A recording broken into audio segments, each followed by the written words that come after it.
California's recall election will take place in less than a month on September 14th. With the race heating up, the state's Democratic Party has filed a complaint against the leading contender against Governor Gavin Newsom, conservative radio show host Larry Elder. They're accusing Elder of not properly disclosing details of his finances and business, and now California regulators will investigate whether he failed to disclose his income sources. This is on top of recently being accused by his ex-fiancée of threatening her with a gun, among other accusations. But Elder is the frontrunner, and if he wins, he will become the second prominent black man who is not a liberal to run a very liberal place. Think of Eric Adams in New York, who is likely to become the mayor there very soon. And just in case you're wondering just how conservative Larry Elder is, he told supporters in Fresno yesterday one of the things he plans to do as governor is end California's vaccine and mask mandates. Joining me now is LA Times staff writer Adam Elmahrek.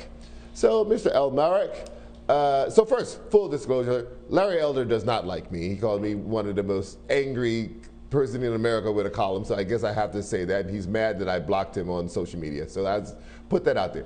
Regulators will now start to look into and investigate his finances. What are they likely to find based on your reporting? Well, they're likely to find that when he filed his initial statement of economic interest, it's a financial disclosure form that all public officials and candidates for office in California, they're required to file so the public knows if you have a conflict of interest in your decision making as a public official. They're probably going to find that he didn't disclose his income sources to his business. The only thing he disclosed on the form was that he had income from a business called Lawrence A. Elder and Associates, but that's not sufficient. On these forms, you have to disclose whether you own a business, your stake in the business, and the income sources to the business, which he did not disclose. Later, he amended the forms, which tells you that he didn't fill them out correctly in the first place. So that's probably what they're going to find. So is this criminal?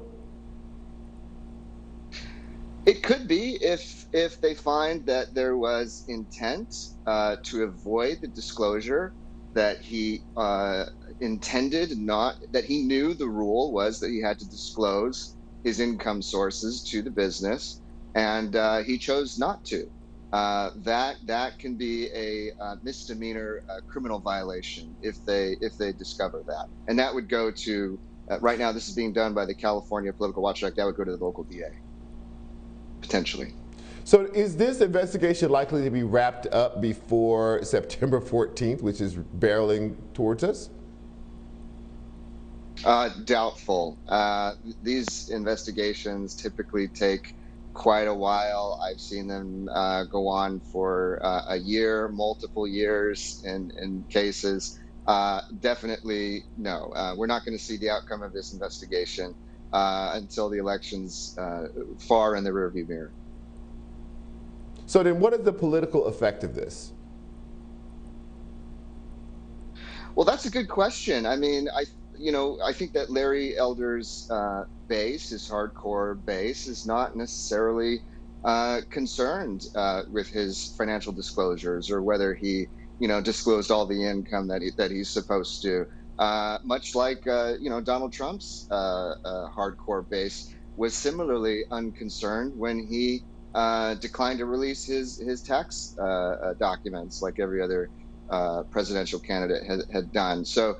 As far as Mr. Elder's base, probably not much. As you know, California's recall election is structured pretty weird, so that somebody could get only 20% of the vote and still win if the majority of the voters decide to oust Gavin Newsom, which is why we have somebody as conservative as Larry Elder with such a good shot at winning the governorship right now in California, in a deeply blue state like California. Explain that to our viewers, because obviously most of our viewers are not in California. What does that mean? So is there a line on the ballot that says, do you want to keep the governor or not, and then a separate line to say who you want to replace them? Yeah, exactly. It's two different ballot questions. So if the majority of the voters who answer question one say, we don't want Gavin Newsom anymore, then they have to go down to question two and choose among dozens of people to be the next governor. And among those dozens of people, Mr. Elder right now is leading in the polls and in the fundraising. By how much? That's a good question. I think last I heard it was he would capture right now, I think 20% of the vote.